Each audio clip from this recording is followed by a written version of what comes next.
Y para conocer más sobre la tensa situación en el territorio libio, vamos a conectar ahora en directo con el analista político internacional Adrián Salvucci.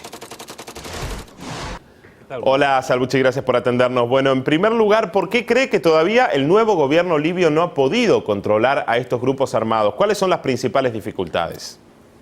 Bueno, aquí creo que se trata de una cuestión de naturaleza humana.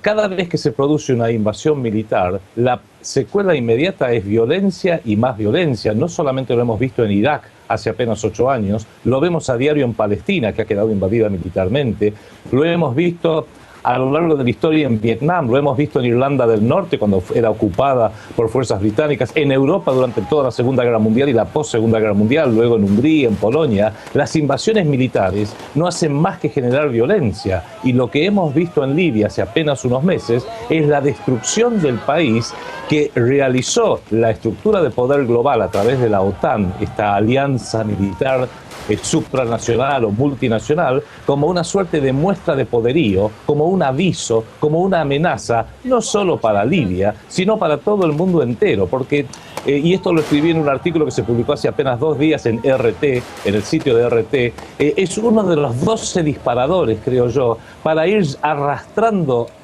forzosamente al mundo hacia un gobierno mundial. Y el número 10, el disparador número 10 que yo definía, era que es necesario destruir a lo que ellos llaman rogue states, países transgresores, como una muestra de su poderío. Ahora lo hemos visto con Libia, lo vimos hace 8 años en Irak, y uno se pregunta ¿cuál es el próximo? ¿Siria, Irán, Corea del Norte, Venezuela incluso? Estamos hablando de grupos armados que, como decíamos, estaban en contra de Gaddafi, pero que no quedan conformes con el gobierno y que ahora se presentan como incontrolables. ¿Usted cree que Occidente midió las consecuencias de esto, que esto podría llegar a pasar en el momento en que financió con armas y dinero a los distintos grupos muy heterogéneos en Libia?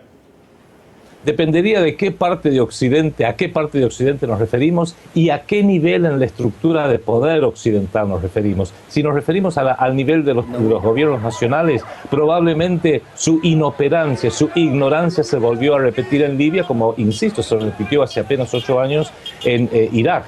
Hay niveles de violencia, hay grupos armados en todos los países. Aún en Gran Bretaña vimos como grupos armados violentos incendiaron calles enteras de Londres y distintas ciudades, Manchester también hace apenas unas semanas. En Estados Unidos la violencia es algo endémica que está permanentemente a flor de piel. Si uno encima invade un país, destruye su orden social, que esto iba a ocurrir es absolutamente previsible, y no pueden refugiarse en que no creíamos que esto iba a pasar, igual que Estados Unidos, que pensaba que los iraquíes los iban a recibir como libertadores. Eso no existe, solamente existe en las películas de Hollywood. Ahora bien, si subimos aún varios escalones más arriba en la estructura de poder global, hay intereses que no tienen nacionalidad y no tienen bandera, que les interesa sumamente que haya crecientes niveles de caos, que haya caos social, no solamente en Medio Oriente y Norte de África, sino también incluso en Europa y distintas partes de América. Insisto, esto es lo que se viene, y en el caso de Libia es porque Libia, para dar un solo ejemplo, tenía una particularidad que este sistema occidental, mal llamado occidental, no tolera. Tenía un banco central independiente, y fíjese qué casualidad, todos los países que tienen bancos centrales independientes de este sistema de usura de Goldman Sachs y de la Federal Reserve de Estados Unidos son blancos de agresión. No solo Libia, sino también Siria, también Irán, también Venezuela, como lo fue históricamente incluso Argentina, cuando supo tener un banco central independiente. Evidentemente es algo que no tolera este sistema basado en la usura mundial,